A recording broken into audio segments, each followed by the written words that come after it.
Welcome to the City Current Show. I'm your host, Jeremy Park. We're always honored to bring you inspiring stories of individuals and organizations making a difference, empowering the good.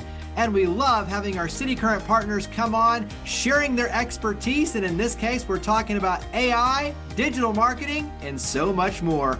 We're honored to have with us Eric Jackson. He's the founder and CEO of Element 47. He's also a serial entrepreneur with an amazing backstory. We'll talk all about that, but let's start out. Eric, how are you doing, buddy? I'm very well. How about yourself, Jeremy? Thanks for having me on. Doing good. You're always a fun one to come on because you have all these things going on in your world and you get to share your knowledge. And so with that, we're going to be talking a lot about AI, artificial intelligence, but let's start with a little bit before we even talk about Element 47. You do have an interesting backstory in terms of the companies that you've launched and sold and built and scaled. So give us a little bit of your personal background because this will all tie into AI. So give us a little bit of your world prior to Element 47.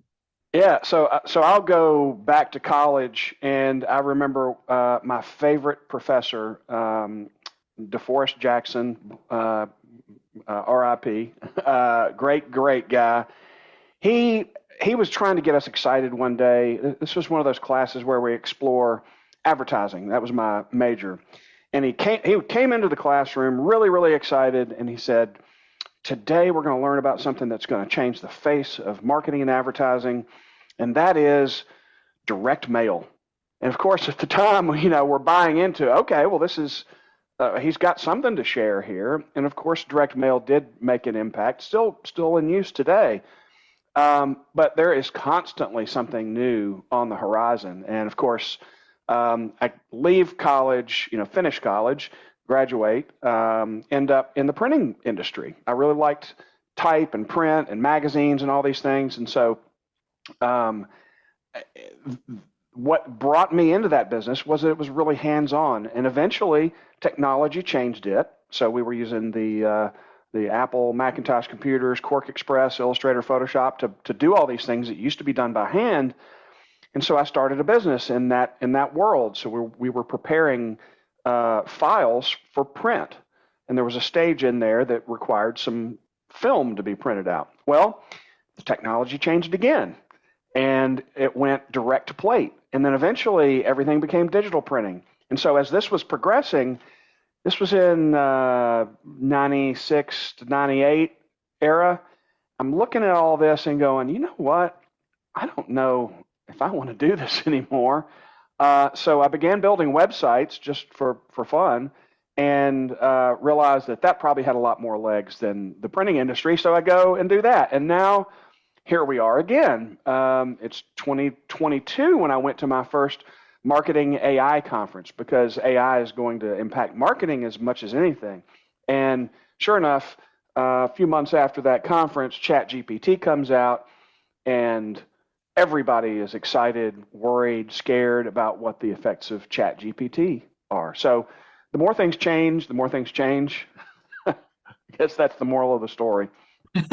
Well, but to your point too, you constantly have to be in the know, looking for where things are headed. You have to be looking at the trends. If nothing else, one, to avoid getting run over by them in terms like a freight train.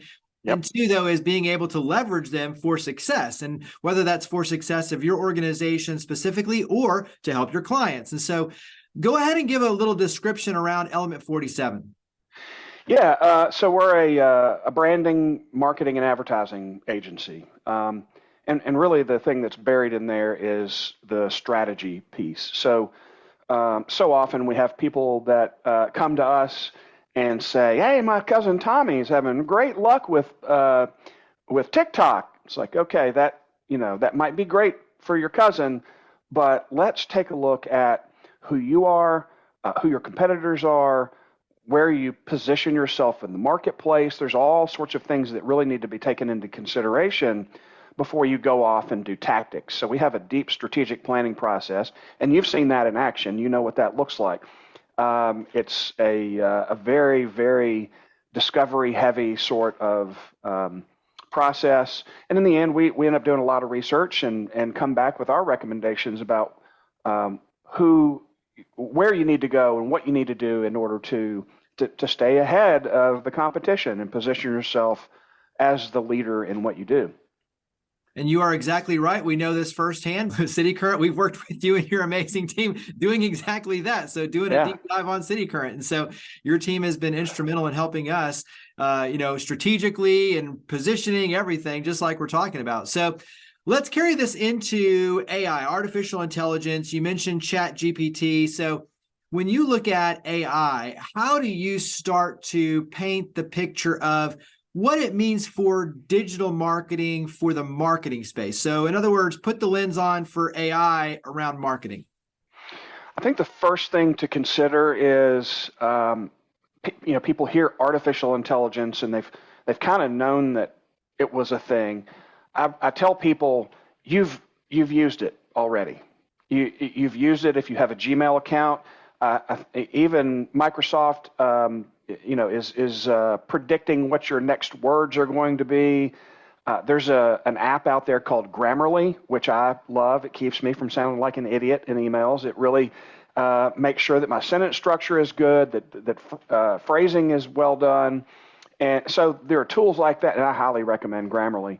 It's a good way to dip your toes in and understand what it's capable of.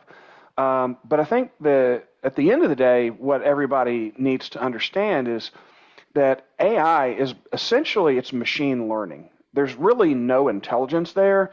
It is just taking massive amounts of data and making predictions. So the ways that we've begun to use it at Element 47, number one is in advertising. So there are tools out there that we can use to predict, what the results of an advertising campaign will be. It gives us some intelligence that we wouldn't have otherwise about the potential success of a campaign. In everyday use, we're always trying to come up with new ideas, and so we can use ChatGPT, for example, to generate new ideas. I have a friend who uses it all the time to help her write emails, to come up with ideas. She's in the middle of writing a book, so it even helped her write the table of contents, came up with ideas that she never would have considered before. So it's one of these tools that gives you, it's almost like a search engine in a way, ChatGPT is, except it's interactive and really, and it's free. For anybody out there, I'd recommend you go check it out so you're not in the dark and you can understand what it does. But it feels a little bit like you're having a conversation with a robot. And so the output is directly related to how good the input is. So I heard somebody speak about what the future of artificial intelligence is. And he said, in the future, I believe that there will be college degrees based on engineering the inputs for AI. So the more detailed that you can be, the more references you can give AI, ChatGPT in particular, the better the results will be coming out the other end. And like anything, I kind of view it like it's another tool. It does have things that that are probably going to be negatives in the future. But you just think of an axe and then a chainsaw, right? It's a different, faster, better way to do something that we're already doing. Carry that into where you see the opportunities and the limitations like we're talking about, because the other interesting thing is I interviewed somebody who was around cybersecurity, but he was saying that, you can't take it all as fact, that just like a lot of things, there's some things in there that it's like 60% correct, not 100% correct. So Right. You still need to fact check. You still need to do your own research. You still need, so in other words, don't take it as the end result. But what do you see as the opportunities and the limitations around ChatGPT, but artificial intelligence overall? Yeah, well, those limitations are real, and the reason they exist is because ChatGPT is using all of the internet as much as it can access as data. And so if the data that you're pulling from is wrong, then the output is potentially wrong, So that would be one thing I would caution people to do. Make sure that you're not only using ChatGPT, but then you're going out, and there are lots of other tools, but going out and trying to understand more about the topic just doing a web search, to try and read, try and understand. It will not replace understanding.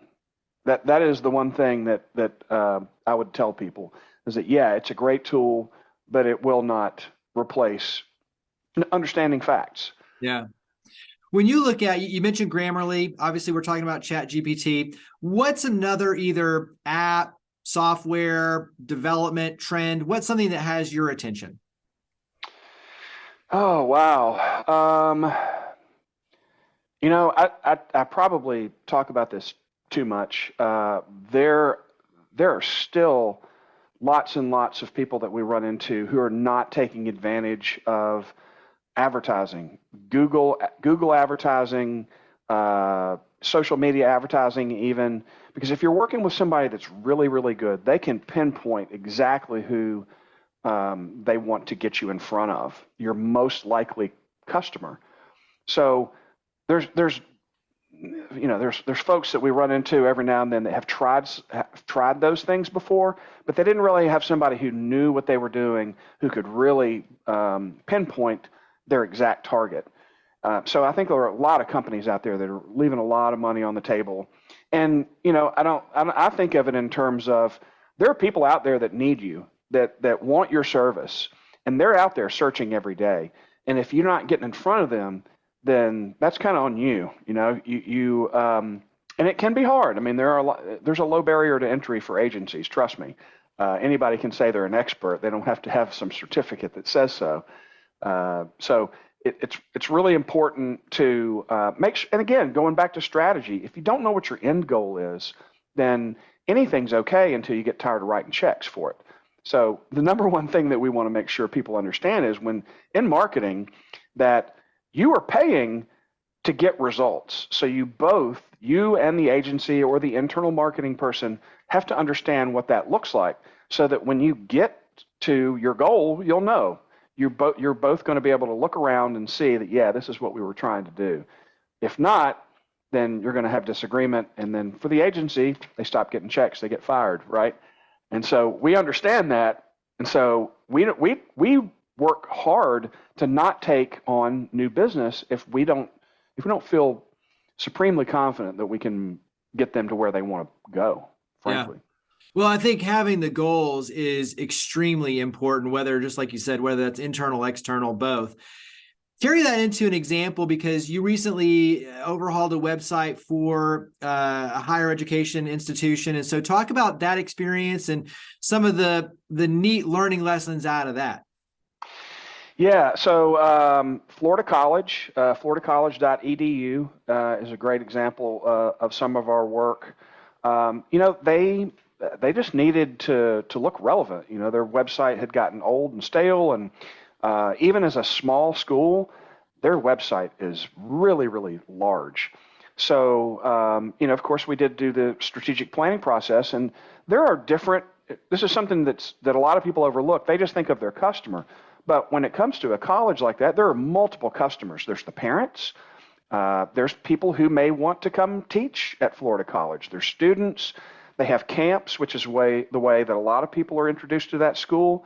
So you really need to take into account the totality of audiences, the people that are going to be going to that site. And that way, you can really begin to simplify the navigation of the site. The last thing that you want to do is get somebody dropped into that site and then not understand where to go. So we're trying to make paths for each of those audiences so that the person who, again, going back to the goal thing, the person who's showing up at that site can meet their goal. They can get the information they need with as few clicks as possible and never really feel lost. And for that site in particular, it was a real trick. We worked with an internal marketing team on that project. They were phenomenal. I mean, we hit it off from the beginning, finished that site on time, on budget, and it's one of our greatest accomplishments as an agency to have pulled that thing off, and really made it such a pleasant experience for anybody who's using it. If you want to learn more about Element 47, that's a great place to start because that's one of our favorite sites. Well, and carry that into you and your team are putting out a lot of helpful information and resources. And so talk about that access to opportunities to learn and to dive into everything that you're doing. Yeah. So we have a newsletter, this I'll mention this. So many folks think that marketing is sell, sell, sell. Marketing and sales are two different things. So with our email newsletter, we're trying to keep our customers, give them an understanding, and even our prospects, give them an understanding of what's going on in our world. What are we concerned about, and how can we keep them up to speed on not only what we're doing, but advancements in AI, in social media, and all the different aspects of marketing that we touch.